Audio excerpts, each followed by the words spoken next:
Hello, everybody. Welcome to the Real Estate Investment Education Club at Intel. My name is Daniel Homland. Today, we have a variety of people that are in the room with us, including, and I wanted to bring a special reference out to Brooke Bearhang, who happens to be the 256th person to join the Yammer group. So congratulations on being to the 8th and joining the group here. For those of you who don't know about it, we have a Yammer group, and we have some conversations going on in here, although it's still fairly small. So if you want to jump in and talk about real estate and start forming a community, this is the place to do it right here.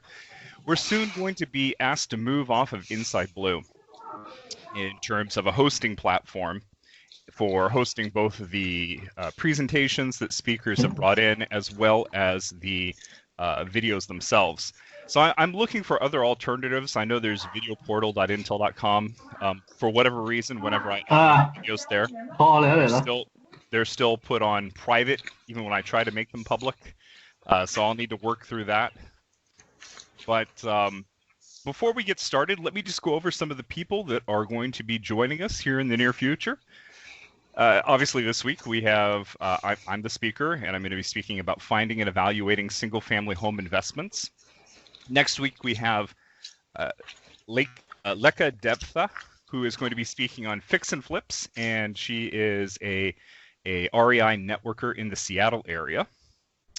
Then we have special guest Gina Saparna, who is the head of REO operations at Redfin Corporation.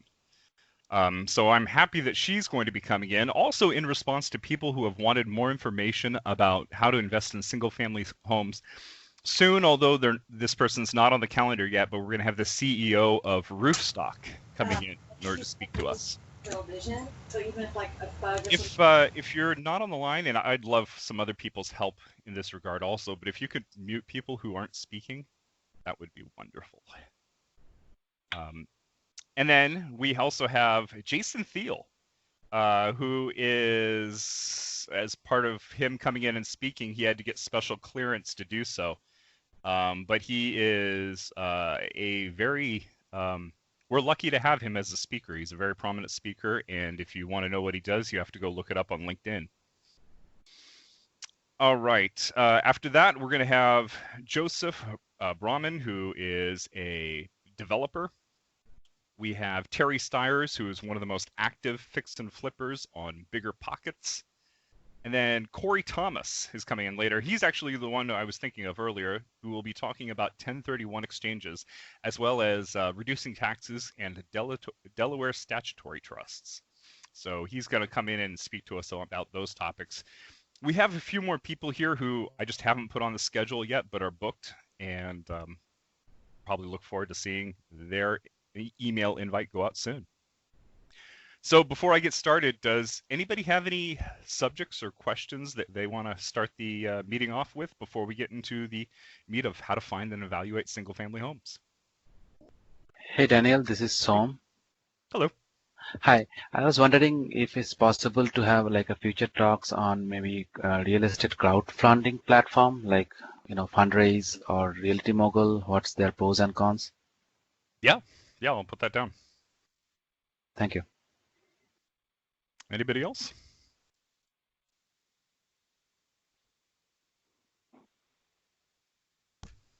Okay.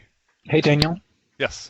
As part of the REO conversation, is that going to include the variety of types of seized and other, categories of property besides REO specifically? The topic is really up to the speaker. I haven't got her slides in yet, so we haven't reviewed them yet, and she's still going through the Intel HR process. So I'm not exactly sure what her list of things she's going to talk about is going to be.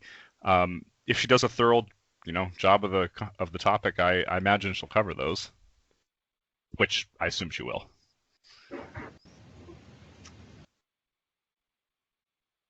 I'll bring it up to her when I next talk to her. Thanks so much. All right. Anything else before we start? Okay. So I know in the survey that we put out earlier that a lot of people have been looking forward to talking about single-family residences or rental real estate, rental single-family homes. And there's a number of reasons why you are going to want to invest in this particular class of real estate. One of the main reasons is that you can project the cash flow into the future. So you can look at a home, you can look at the metro market, and you can make decent projections in the future on how to move forward the income as well as the expenses, the property taxes, the management fees, other things that are associated with it, and come up with clear predictions into the future. And we'll actually go through an example, and I have a spreadsheet to hand out to people that will let you do that towards the end. Next, we have retirement savings. A lot of people use single-family homes as retirement vehicles. You'll put money into them, and then through the magic of renters paying down your mortgage, at the end of your mortgage period, you have a house that's free and clear and something that you could either, draw income off of in your retirement years or sell if you want a lump sum. A lot of people use that to hold their retirements and even do dollar cost averaging into it to pay down the mortgage faster. Another major reason, and particularly right now, is hedging against inflation. There's a lot of worries out right now. We just pumped $4 trillion into our economy in a 3-month period, which is normally the amount of money that we put into the Fed puts into the money into the economy over around a 10-year period. So there's justifiably a lot of concerns about rising inflation in the future. And real estate is one of those favored assets where you use debt in order to purchase it. And of course, as inflation goes up, your debt value, the dollars that you're paying your debt back with, become less and less valuable. So your debt is becoming smaller as inflation rises. So it's a good way of hedging against inflation. Inflation causes bubbles in not only in assets but also in the stock market, and so hedging against inflation is a big concern for a lot of people right now. It is a tax-sheltered investment, so you can take depreciation on it. You can run it as a business. You can write off your operating expenses. You can do a lot of things to minimize your taxes, and you also get income on it on a regular basis. So when you purchase it, you're going to get monthly income if it's cash flow positive. And then when you sell it or refinance it, of course, you can take money out and continue to let that investment grow over time. Most people that buy these types of assets have a long-term mindset. They're purchasing it for the long term. And really, a lot of people think of them as a business. They're buying an income stream and watching that income stream grow over time. All right. So we're going to... Quick question, if I may, just under. Any reason why you singled out single family versus condos or other properties for the purpose? Any of those items that you mentioned doesn't apply to it?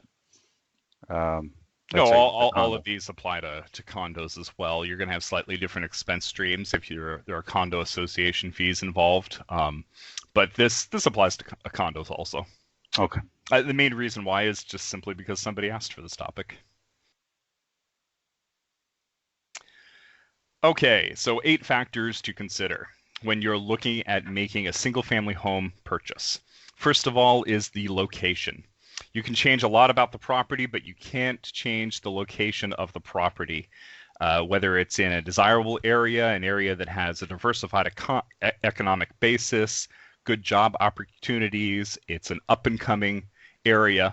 So pay attention to the market factors in deciding where to look, and don't be afraid to look around into different metros.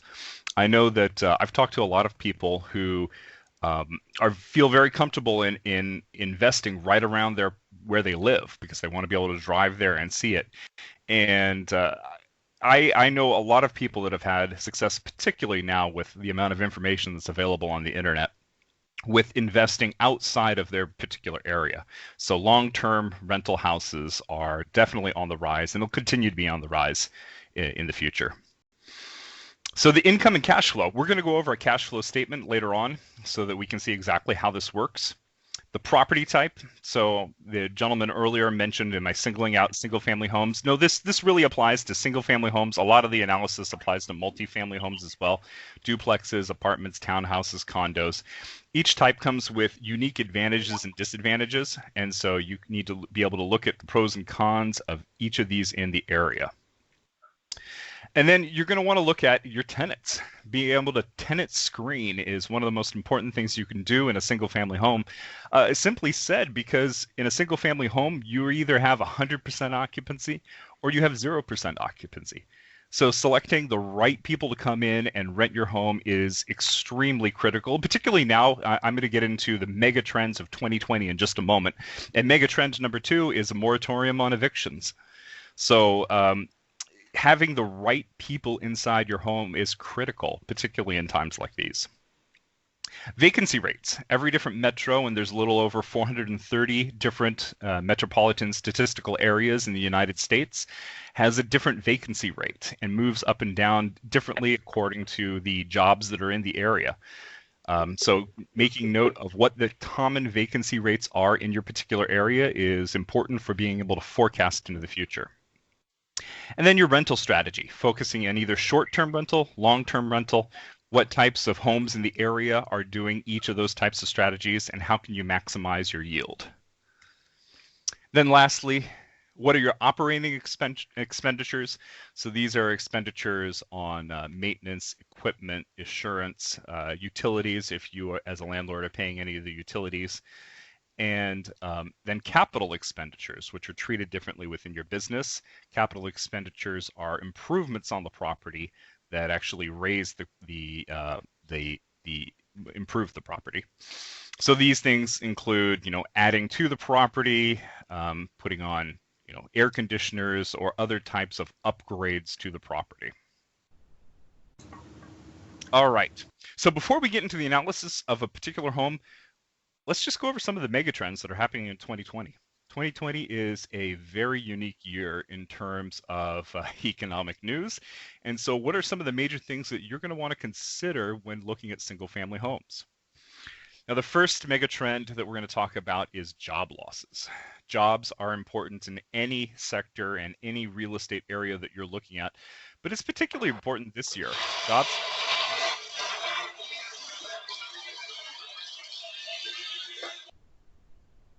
Jobs have been very difficult to predict, and obviously there's a lot going on in the economy right now.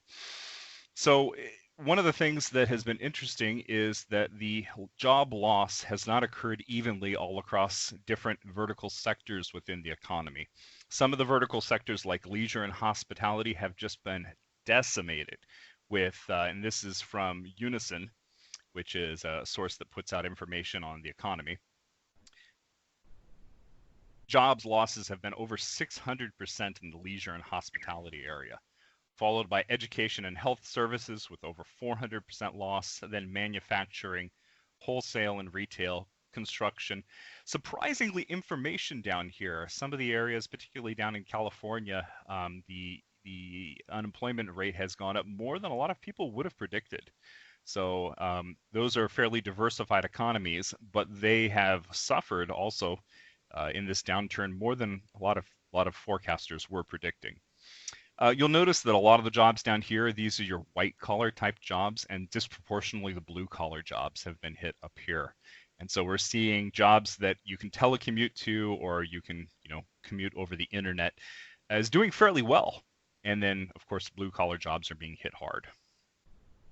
All right, I'm going to go through this fairly quickly.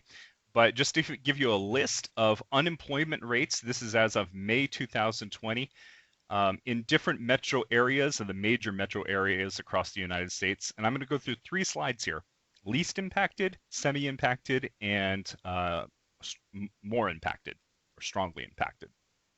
And a lot of these numbers actually in June. Surprisingly, unemployment came down in 42 out of the 50 states in June.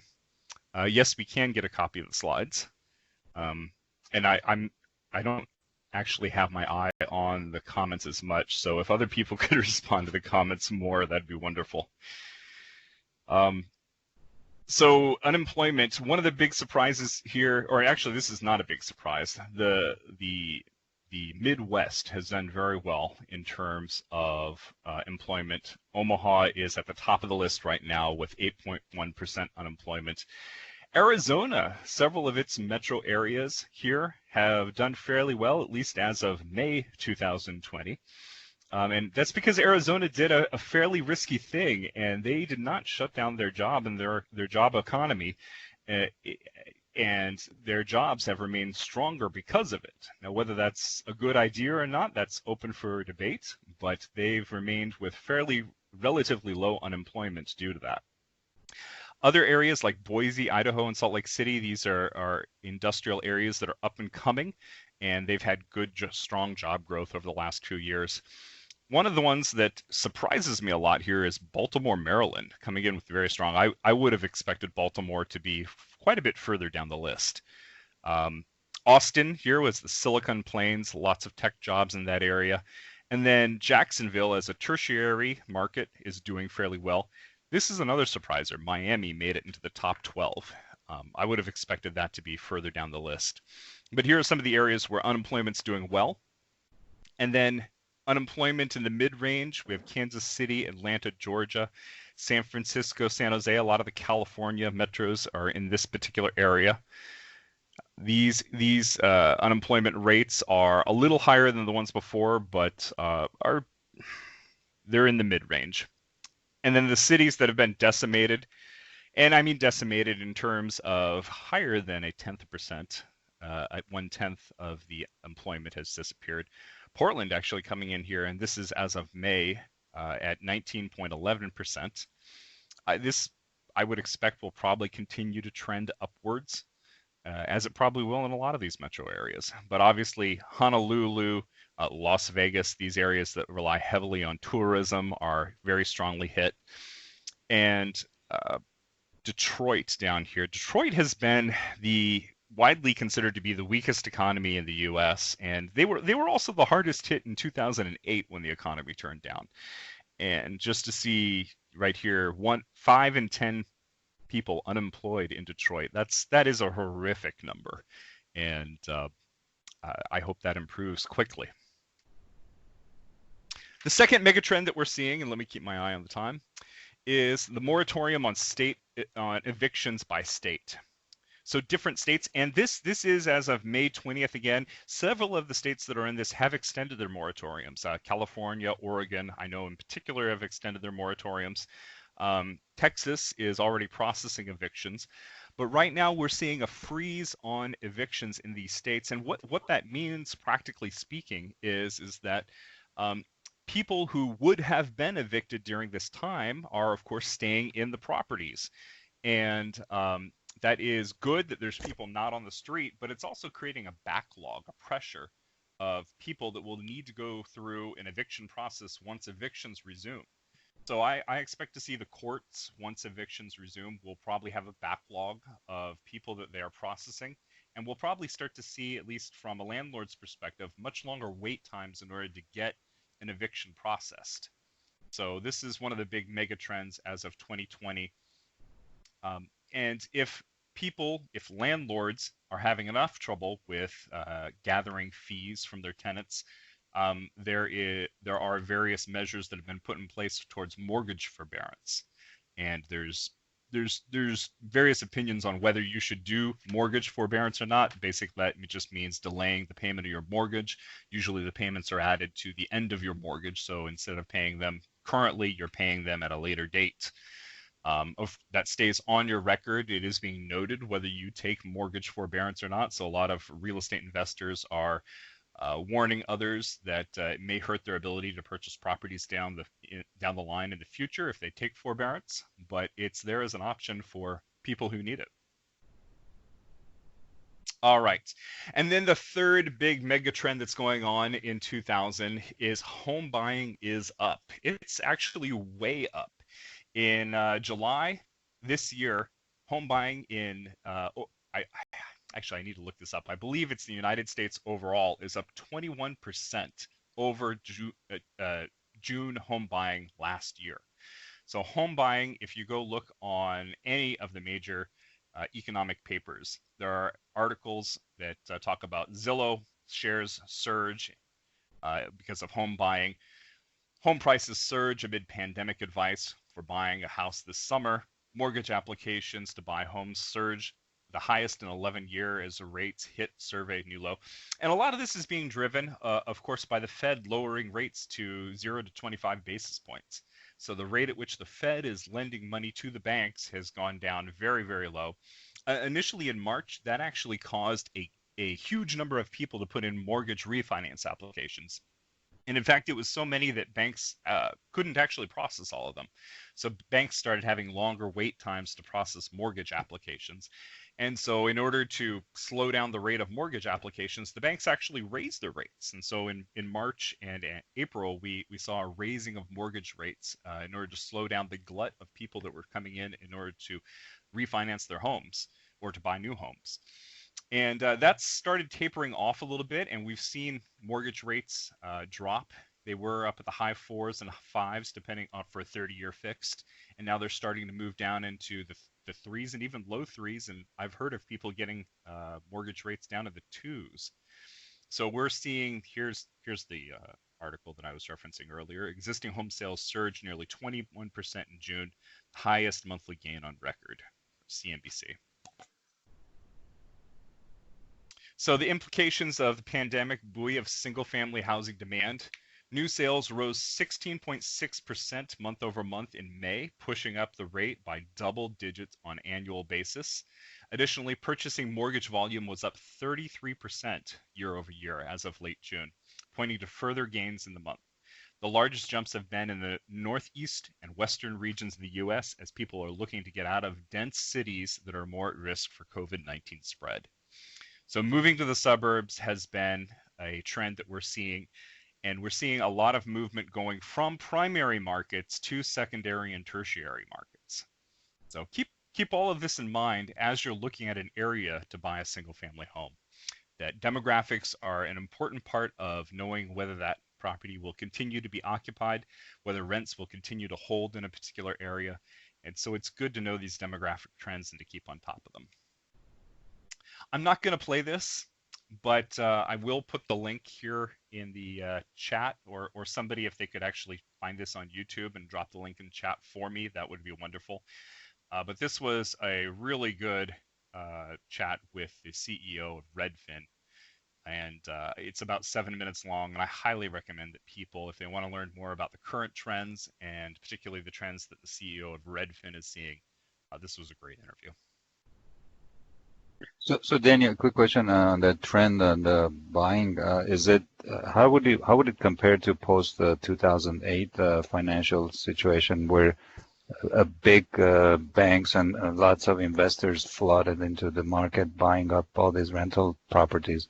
Is it similar what we're seeing here, or is this genuine, first-time buyers or some other people, as you said, moving to suburbs? Yeah, it's economic situations are actually fairly different than 2008. 2008, we saw a total seize of the lending markets, so lending stopped. And we actually didn't see buyers moving into the market for a number of years. It was really 2011, 2012 until rebounds started to occur. And in a lot of cases there, you were seeing, banks had a lot of REOs on their sheets from people that had been foreclosed on. This time around, we're seeing a split in the economy. We have people that are able to work, in white-collar jobs that they can telecommute over the internet, whereas physical locations are being shut down. So there's definitely a major split that's going on there. A lot of people are moving to the suburbs because they want a bigger yard, or they want a bigger house. They realize that they need, another room to hold their Zoom meetings on that's doesn't have their children running around in the background. So we're seeing a lot of that type of buying and moving out of urban areas as well. There's been a big move towards the suburbs. So it actually is fairly different. One of the other major things that's going on, quantitative easing by the Fed started up around 2012 or so, where we started pumping in a lot of money into the economy. It officially ended in 2015 when the Fed announced that it was going to end its quantitative easing program. The thing that you have to look at now, though, is even though the Fed is not officially engaging in quantitative easing, they're still putting more on their balance sheet by a large factor than they did even when the quantitative easing program was going on. So they're heavily engaged in printing money and putting it out into the economy and making sure that there's a fair amount of liquidity in the economy. There's a lot more liquidity in the economy now than there was in 2008. So we're seeing trends that are starting to diverge, people not being able to pay, and yet at the same time pressure for asset bubbles to go up. So it's an interesting time, and there are a lot of different predictions about what's going to happen in the future. One thing that's sure is that jobs are going to be key going forward, and so keep your eye on the job market. Yeah, there's a response. Yeah, Daniel, do you have any data that talks about relative to the number of landlords who uses a variable interest loan? I do not. I suppose we can bring a person in that talks about lending and just variable versus fixed rate loans. I don't have that information. I'm sure you could find that information out there. CoStar, Marcus and Millichap. There are data outlets out there that researchers in this area tend to read a lot of.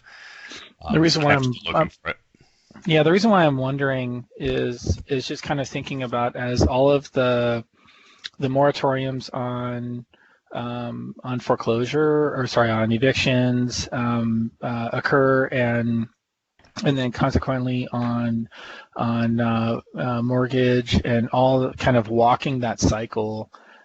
If we're going to go into a rising interest rate environment as the easing subsides, is there a similar 2008 unwind where we're going to have a set of properties start to hit the market that need to be disposed of? And does the rising interest rate environment, a la variable rate mortgages, play into that? That's a good question. I personally don't think we're going to see rising interest rates for a long time. I think low interest rates are here to stay for quite a while. And there's a variety of reasons for that. One of the biggest just being that we need to be able to finance our national debt. And so interest rates are not likely to go up for at least that reason. It's tightly controlled. But we could bring somebody in that could speak more to that. All right. Let me go on to a couple of different types of markets that you'll see around the country. I hear a lot of people divide them into three different types: appreciation markets, cash flow markets, and hybrid markets. So appreciation markets are going to be your coastal markets, both East Coast and West Coast, down in Florida, some along the major metro areas, where prices have grown to the point where your mortgage payment is going to be greater than the amount of rent that you can bring in by renting that home out. So in these particular types of markets, you're looking at buying a house and waiting to see if you are in the path of progress. If home prices are rising in these areas and you plan on making your investment based on the rising price of your property. A lot of people kind of felt burnt by that particular strategy in 2008. And this last decade, there's been a large push towards cash flow properties. So these are properties where you are able to completely cover the mortgage with the rental payments, and you end up with some sort of cash flow that's left over, whether it's $100 a month, $200 a month, whatever it happens to be.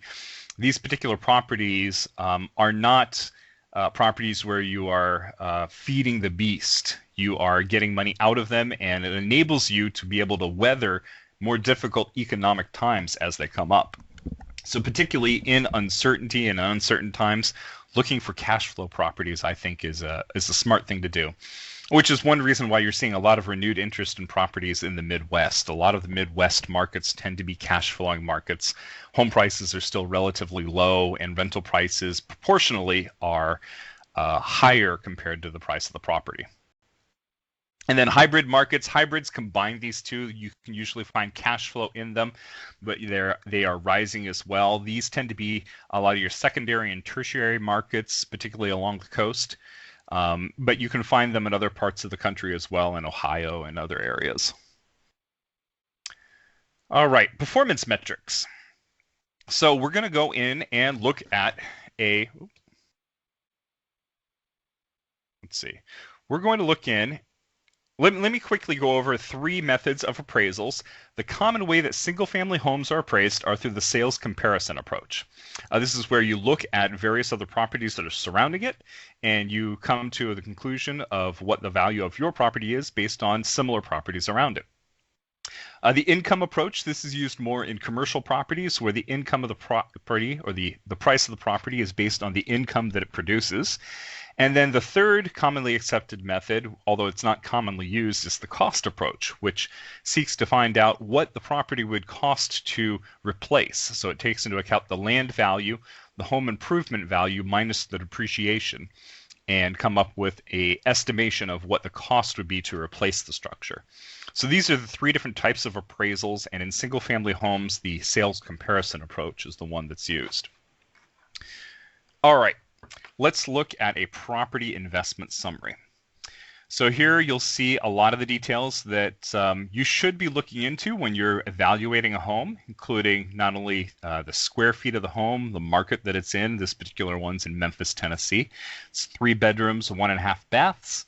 It has a purchase price of $105,000. That's good Midwest market there. I actually have not looked into the demographics of this particular area, so I don't know if this is in an A class, a B class, or a C class neighborhood. It looks like it might be in a B or a C class neighborhood. It looks like a decently nice house just from the picture. Down payment, loan origination fees, closing costs that are depreciable. If you're going to put any money into a rehab budget, and then what your total initial cash invested will be. So after that, you're going to want to look at the gross rental income. So this particular property has $950 of rent per month at the top line. And then you need to subtract from it your vacancy losses. Commonly done, at least in the commercial world, you also subtract your economic vacancy. Economic vacancy is when you don't charge the top of the market rent. So let's say you could get $900 for your property, but you're only charging $800. So in that particular case, you're considered to have $100 of economic vacancy. And what your total income is going to be. So this total net operating income is one of the more important metrics that we're going to look at. Expenses, property taxes, insurance, management fees, leasing and advertising, any homeowner association fees, maintenance, and then other expenses commonly go into the expense category. And from this, we can calculate a lot of different metrics, including the net operating income, the cash flow of the property, and then also not on here, but should be on here, and I'll show it to you later, is the IRR of the property, the internal rate of return. All right. Any questions right here before we move on? Yeah, I got a question. So actually, if you could go back, the $912, the vacancy losses. So how do you calculate for a single family home? How do you calculate that? The 912. I'm sorry. Which area? Yeah, the vacancy losses. There's like a $912. Yeah. So, vacancy. Yeah. Vacancy losses annual 912. Yep. Yeah. Okay. So for a residential house, how do you calculate that? One of the best ways you can do that is you can come over here to Zillow. Zillow has a research area, and if you go down into it, you can find data, this housing data area. You can go in and find rental forecasts, home forecasts, vacancy forecasts. The other area that you can find it commonly is at the Census Bureau. The Census Bureau, and I don't have it open right here, but the Census Bureau has great information that you can download that oftentimes is actually fairly up to date for different metropolitan areas around the United States. So you can go to these data centers and find metro areas around your property, and based on that, come up with an estimate for what your vacancy rates are going to be. I have a slide later on here about where to find data. So I'll just talk about that right now. Zillow is a great place to find data. One of my other favorite spots for finding demographic data is bestplaces.net. So if I go here to bestplaces.net and we click on, Denver, Colorado, we can see population, median income, median age, unemployment rate looks like it needs to be updated. But then you can really drill down here into what is the cost of living here, what's the real estate, what's the job market, crime, climate, weather, school ratings. They have all sorts of information here that really give you a good overview of what your particular area that you're looking at is doing. And you can sort by areas too. I happen to live in the 97123 area code in Hillsboro, Oregon. And so I can come here and look it up, find out what's going on in my particular area, and you can do this across the nation. So this is a really good resource. Another really good resource is citydata.com. Citydata.com does a similar thing, and let's head down to Arizona, for instance, and we'll go to. Sorry, Daniel. Arizona caught on fire. It's no longer in existence anymore. So. Yeah, it's in the oven right now. One of the nice things that I like about this particular website is that you can compare information from today back to 2000. And so a lot of times they'll give you what the change in median home value has been or what the estimated per capita income has been, and then compare it to the year 2000. So if you're looking for areas that have appreciated significantly since the year 2000, this is a really good page to get data on that from.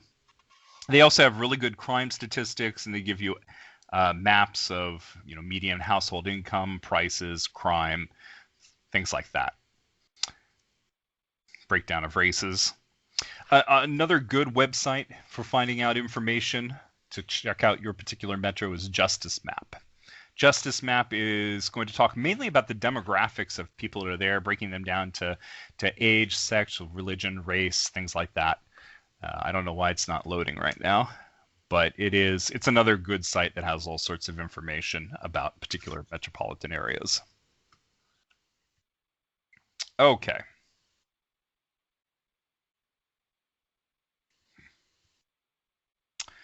Okay, and then the next thing I wanted to show you here was the 10-year operating statement. Once you have a summary of the initial year, you can start making projections out for any number of years based on a certain set of assumptions. And I'll actually show those to you here. I'll share this with you. Why is my Excel spreadsheet not coming up? There it is.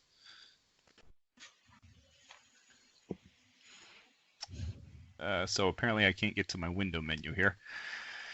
But I will share with you an Excel spreadsheet that will go through and show you how to calculate that 10-year projection. Hey Daniel, on the PowerPoint, the charts and tables that you had, is that from a tool or is that just your Excel file that you just copied in there? That was actually from a web page, and my Excel tool does a lot of the same calculations. But do you know what the web page is? Yeah, I'm going to stop sharing for a moment so I can get to the window menu and pull up my spreadsheet. There we go. Yeah, the particular site that I was going to was just a turnkey home provider.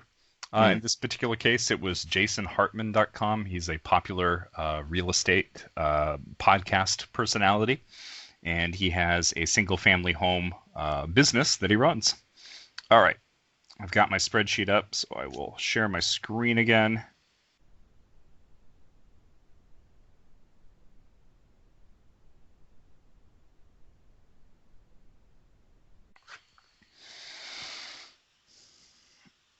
Okay. So here in this particular spreadsheet, you can see that once you have a property, you can put in your property price, and you can put in the monthly rent and some assumptions about the annual growth, the vacancy rate, the credit loss rate. This is the rate that you aren't paid by your rentee, your renter. the expense growth rate and the amount of money you put into capital reserves to handle replacement of air conditionings and other capital expenses that you might need to spend money on. It'll go through and calculate your LTV, your interest rate, and what your loan is based on those particular properties, and give you a projection of what your cash is going to be going across. So this is organized so that first you figure out what your net operating income is. So first of all, you find your gross potential rent. Your gross potential rent is the top that your particular metro area will allow you to ask for. So if you've got a 3-bedroom, 1.5 bath, and it is common that those go for the square footage that you have, it goes for, say, $1,000 a month. And that would be the gross potential rent. You could possibly get up to $1,000 a month. After that, you need to subtract your vacancy and anything that your renter is not paying to you in order to come to an effective gross revenue. Once you have this effective gross revenue, this is used in your net operating income calculation down here. So you'll want to find out what your expenses are, your property taxes, insurance, management fees, leasing and advertising fees, repair and maintenance, and HOA, and other fees. Once you've calculated what these are, you can come to what your net operating income is. And from there, you can look at you want to take out the capital expenses, so anything that you're going to be putting into repairs and improvements on the property.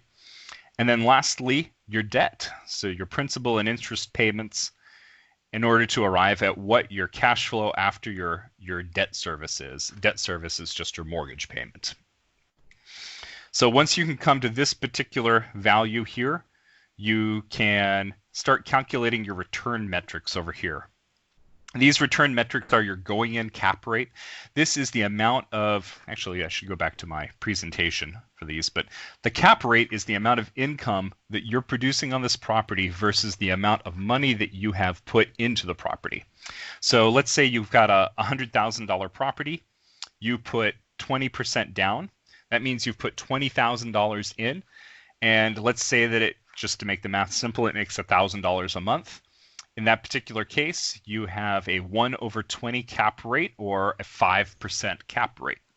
So it's the amount of income your property produces versus the amount of money that you have put into the property, not including the debt. And then you can calculate your leveraged internal rate of return.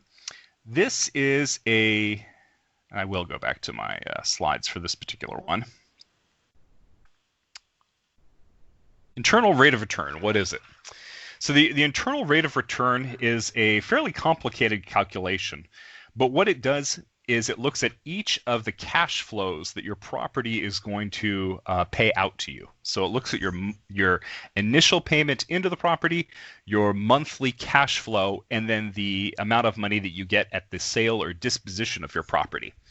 And it calculates the time value of each payment along that cash flow stream, and then comes up with a percentage of it comes up with the percentage of your income to the amount of money that you've put into it in total over the lifetime of the property, and it's usually an annualized figure as well.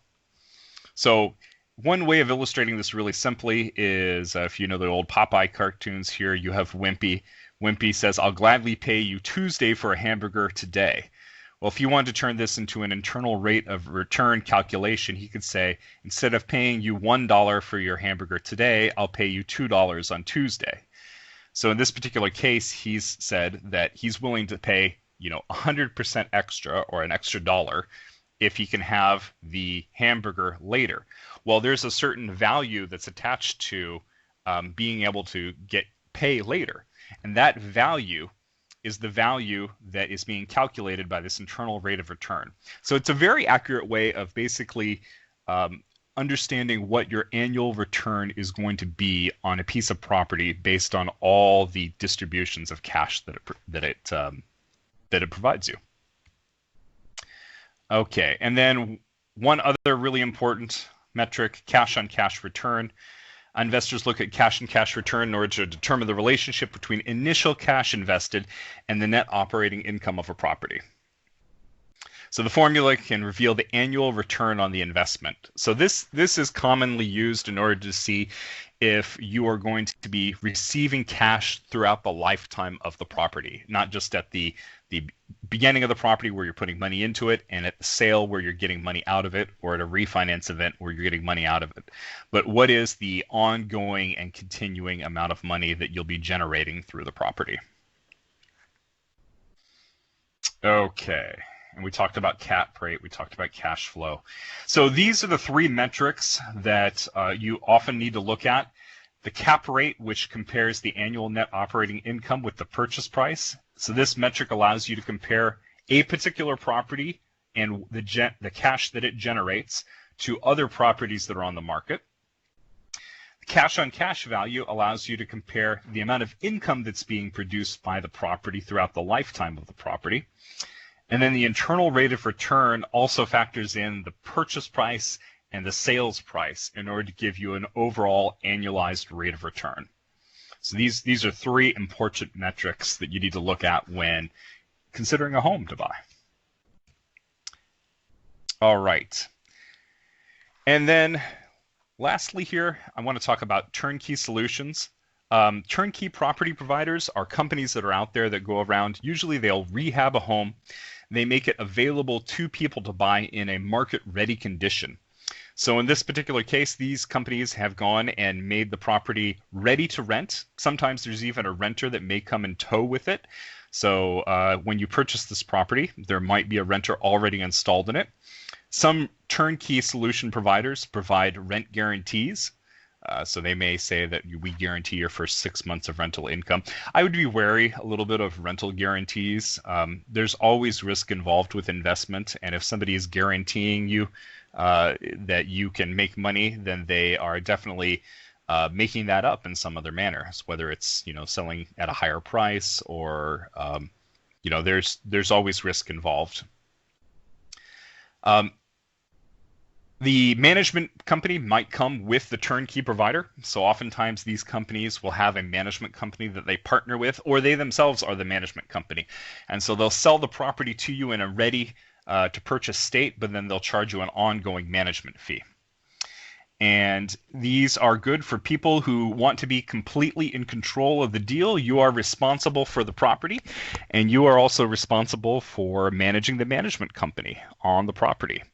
So you'll have regular meetings with the management company in order to determine how the property's doing, what the current rent is at, if there are any repairs that need to be made, etc. All right. Let me give you a tour really quick in the last 5 minutes of this here. So I encourage you to go to Zillow. A lot of this information can be taken from Zillow. So for instance, if I go over to... Hey, question on that last bit there. Where do you find turnkey? You can literally just Google them. There are a lot of them. So here's an article on turnkey businesses, and what I'd recommend you do for these is go and talk to people that have purchased properties from them. Roofstock is a very big turnkey company. Also out there, we actually in our archives for this club, we invited in Marshall Reddick. They are a great turnkey provider. So Marshall, I can do this. Where is it? There it is. Anyway, I'll send out a link to it. Great, thank you. But yeah, you can find quite a few of them around here. A lot of them tend to specialize in local areas, so they will know a particular area better than other turnkey providers will. All right. All right. So if you go to Zillow, Zillow can provide you with purchase prices in the area. Oftentimes they'll provide you with an estimated rent. If you don't believe their estimated rent, you can go around and look at the rental prices of other properties that are in that area, and then putting in a couple of projections here on what the annual growth rate will be, what your vacancy rate will be. You can fill out this 10-year projection. And this is one of the reasons why I love real estate, is because you can project what your income is going to be going into the future. And I can't do that with the stock market. Obviously, it goes up and down according to consumer sentiment, as the real estate market does. But the real estate market does give you the ability to know about what the rental rates are going to be and to make decent projections based on them. In commercial real estate, those projections are actually even a little better, because the method of doing appreciation, of doing appraisal, is based on the income method, the amount of income that the property produces, rather than what on the comparable sales method. So in rental property, the single-family homes, the price is dependent on what the other properties are around you. In commercial properties, it's based on the income. And so I will send out a link to this and let people play around with it. They can put in information here and see what their overall price will be. The averaged internal rate of return, that is taking this cash flow over here and calculating the IRR on it. The average leveraged cash flow is a monthly cash flow that is calculated here down at the bottom. And I guess I'll open it up for questions at this point. So the cap rate, I mean, if you go back to the other page, the cap rate, I mean, is the higher is better or the lower is better, or what? And what is the average cap rate I should be looking for? Yeah, so when cap rates are low, that means that the price of the property is high in comparison to the amount of income that it produces. So usually you want to buy at a higher cap rate. So let's say, for instance, you have a 10 cap, and you have a property that's worth, that you put $100,000 into. If you put $100,000 into it and you have a 10 cap, that means that it's producing $10,000 worth of income per year. So the higher that cap rate will be, the more income it's producing, given the amount of money that you put into the property. Okay, so as properties appreciate, cap rates go down. As properties come down in value, cap rates go up. So Dave, I have a quick question. What is your take on doing these single-family residences for investment, or even condos, versus doing more of a portfolio investor type approach? In terms of which one's better over the different ages, like early versus like closer towards retirement. Do you have any take on which type of investment? What sort of portfolio do you mean? There are a lot of different types of portfolios. So like, the people who have come in, they usually will look for investors to go in to fund them buying either, a bunch of homes, a bunch of storage units, or a bunch of whatever they're buying.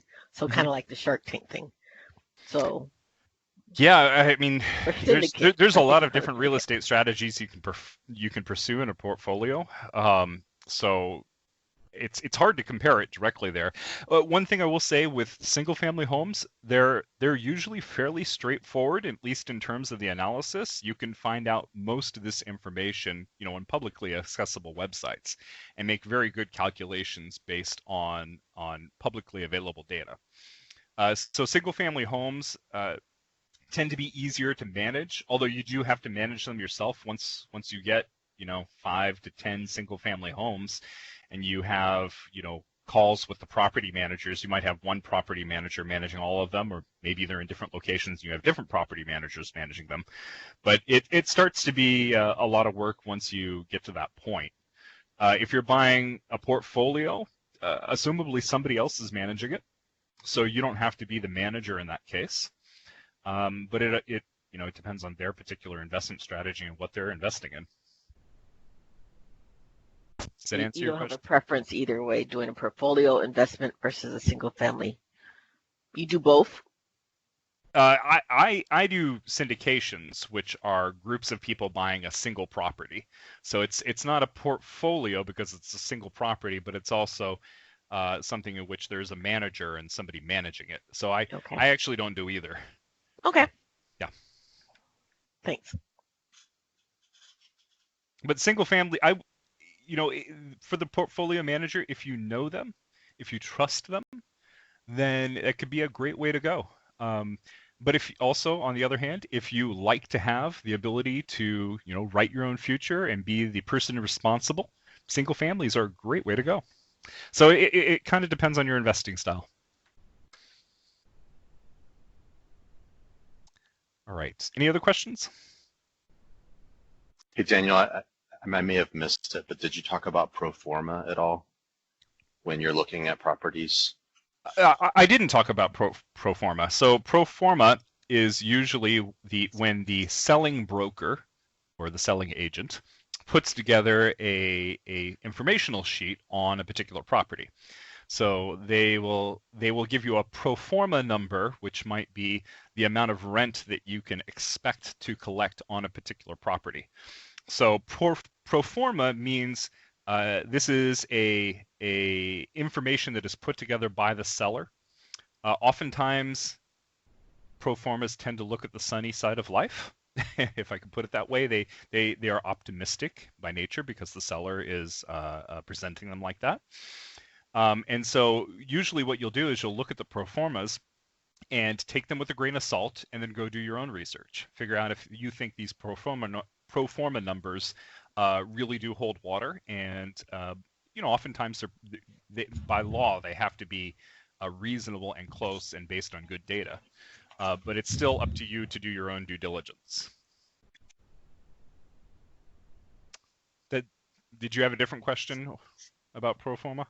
No, that was exactly right. Okay. I've just always looked at them with a grain of salt, and you hit that message. So thanks. Yeah, I've seen pro formas that are right on the money in terms of what they can do. I've also seen some pro formas that are quite off. Yeah. And so you do need to do your own due diligence. They're a starting point for you to gather data.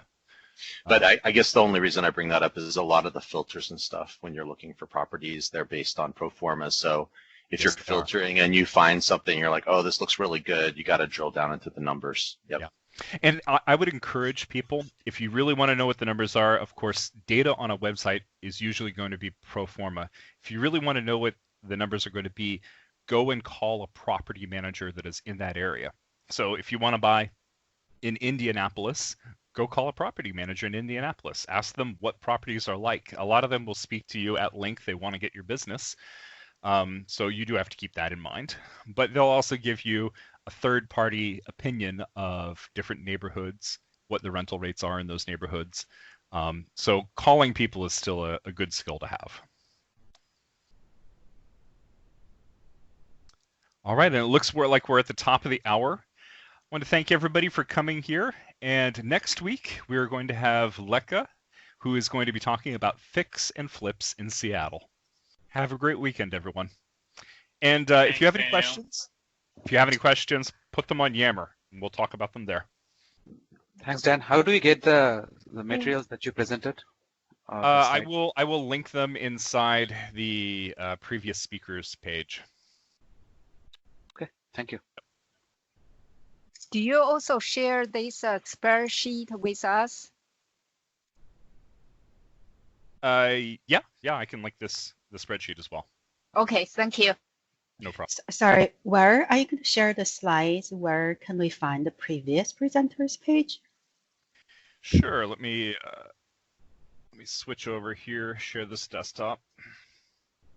Maybe you can drop on the end, if possible, the link. So, yeah. Thanks.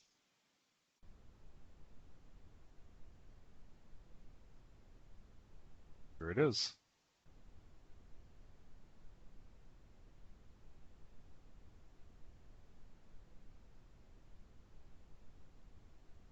All right.